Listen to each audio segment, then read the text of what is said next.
दोस्तों, चाइना और यूएस में फिर से टेंशन बढ़ सकता है और चाइना और जापान में तो टेंशन एक कदम आगे जा सकता है कॉन्फ्लिक्ट को लेकर। बहुत बड़ा अपडेट आया है। द हिंदू पे जाके आप इसको पूरा पढ़ सकते हैं। गूगल पे आपको हर जगह मिल जाएगा। अगर गूगल सर्च करेंगे आप तो हर जगह मिल जाएगा। नया एक जॉइंट टेंशन आ गया है। एक तो रशिया यूक्रेन तो ऑलरेडी इन्वॉल्व ही है और फिर चाइना ताइवान का काफी चलता रहता है। लेकिन अब देखिएगा यूएस जापान ने देखिएगा जॉइंट फ्लाइट ड्रिल्स करी हैं as China ups military activity near Japan.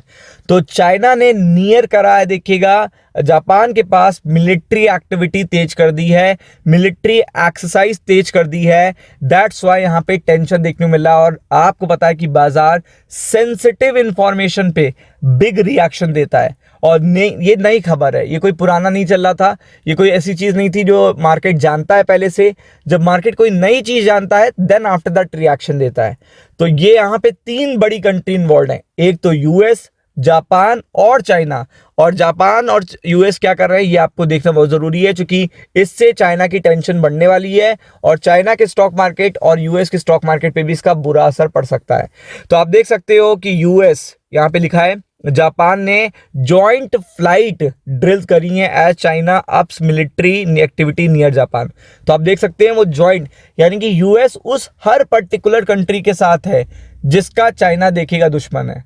आपको पता है इंडिया के साथ भी यूएस का होने एक बहुत बड़ी डिप्लोमेसी है, क्योंकि चाइना देखेगा इंडिया चाइना को ज़्यादा पसंद नहीं करता, क्योंकि चाइना पाकिस्तान को सपोर्ट करता है।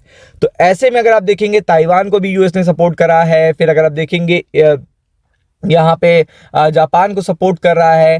फिर आप देखेंगे जो भी पर्टिकुलर कंट्री जिससे चाइना का कोई भी दिक्कत होती है तो यूएस तुरंत आपको आते हुए देखने को मिलता है। तो ये चीज़ टेंशन बढ़ाती है। टैरिफ से रिलेटेड टेंशन ऑलरेडी चल रही है, उस पर कोई भी डिसीजन अभी तक नहीं आया है। चाइना और अमेरिका के बीच में कोई भी ट्रेड एग्रीमेंट अभी तक नहीं हुआ है। और फिर ये देखिएगा जापान वाली बात आ गई है और इसका सीधा असर पड़ेगा स्टॉक मार्केट पे। तो अगर देखेंगे exercise showcasing joint Japanese US air power came a day after Chinese देखिएगा and Russian bombers flew together around the western Japan prompting Tokyo scramble fighter jet. तो आप देख सकते हैं कि रशिया और चाइना ने एक एक्टिविटी करी जिससे टेंशन बढ़ गई है। अब रशिया और चाइना ने क्या एक्टिविटी करी ये आपको पता होना चाहिए। तो रशिया और चाइना के बॉम्बर्स ने एक फ्लाइट फ्लू टुगेदर, मतलब साथ में फ्लाइट उड़ाई और वेस्टर्न जापान के पास उड़ाई और टोक्यो के देखिएगा फाइटर जेट से होते हुए देखिएगा वहां पे अपनी ताकत दिखाने की कोशिश की। तो ऐसे में जब ये ऐसा हुआ तो जापान ने रिफ्लेक्शन दिया, जापान ने रिस्पॉन्स किया, क्योंकि जापान की जो मिलिट्री है अगर आप देखोगे जापान की जो पूरी मिलिट्री है वो यूएस हैंडल करता है। जापान की अपनी उतनी देखिएगा मिलिट्री नहीं है। तो आप देख सकते हैं कि यहाँ पे सीधा ये कहने का मतलब है कि अगर चाइना और रशिया जापान को तंग करने की कोशिश कर रहे हैं तो वो सीधा यूएस से देखिएगा तंग होना चाहते हैं। तो अगर आप देखेंगे 6th air wing Japan air self defence force F-15 fighter hold joint military drill with देखिएगा यूएस। और आप देख सकते हैं B-52 bombers over a sea of Japan.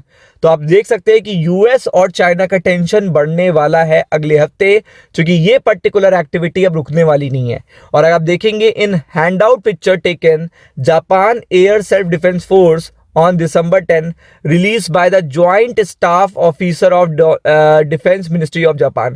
तो आप देख सकते हैं ये पूरा आपको फोटो देखने को मिल रहा है और यूएस पूरी तरीके से एक्टिव है, क्योंकि चाइना और रशिया ने साथ में ये काम किया। चाइना और रशिया की मिलिट्री ने एक्टिविटी साथ में करी, ये चीज चिंता की बात है। तो चूंकि यूएस और देखिएगा रशिया और चाइना ने देखिएगा साथ में किया तो उसका सीधा इम्पैक्ट देखने को मिल रहा है और रिप्लाई देखने को मिल रहा है। और ये रिप्लाई सैटरडे संडे को और बढ़ सकता है, क्योंकि ऑलरेडी अभी तक देखिएगा यूएस और चाइना के बीच पे ट्रेड एग्रीमेंट नहीं हुआ है। आप देख सकते हो Russian bombers flew together western Japan और Tokyo fighter jets through there was no air space violation. अगर आप देखेंगे अभी तक कोई भी यहाँ पे एयर स्पेस वायलेशन नहीं हुआ है, बट चाइना और रशिया की ये एक्टिविटी देखिएगा थोड़ी सी प्रॉब्लमेटिक है। और आपको पता है कि अगर जापान को रशिया और चाइना टारगेट कर रहे हैं तो सीधा यहाँ पे अमेरिका तुरंत देखिएगा एक्टिव हो चुका है। अमेरिका ने रिप्लाई भी कर दिया है। टेलीफोन टॉक्स भी स्टार्ट हो चुके हैं। सीवियर सिक्योरिटी सिचुएशन यहाँ पे इंडो पैसिफिक रीजन में देखने को मिल रही है, ऐसा कहना है डिफेंस मिनिस्ट्री ऑफ जापान का। तो आप देख सकते हैं कि ये चीज बड़ा इंपैक्ट क्रिएट कर सकती है, क्योंकि ऑलरेडी देखिएगा जब चाइना नंबर 2 और यूएस नंबर 1 ये दोनों इकॉनमी एक सामने आती हैं, चाहे वो ट्रेड एग्रीमेंट को लेकर हो, चाहे वो टैरिफ को लेकर हो, चाहे वो टैक्सेस को लेकर हो, चाहे वो डिफेंस को लेकर हो, तो उस कारण से देखिएगा ग्लोबल मार्केट परेशान होता है। तो इसलिए यहाँ पे इस पर्टिकुलर अपडेट पे बने रहिएगा, नेक्स्ट वीक इसका इंपैक्ट देखने को मिल सकता है, बी प्रिपेयर्ड फॉर इट।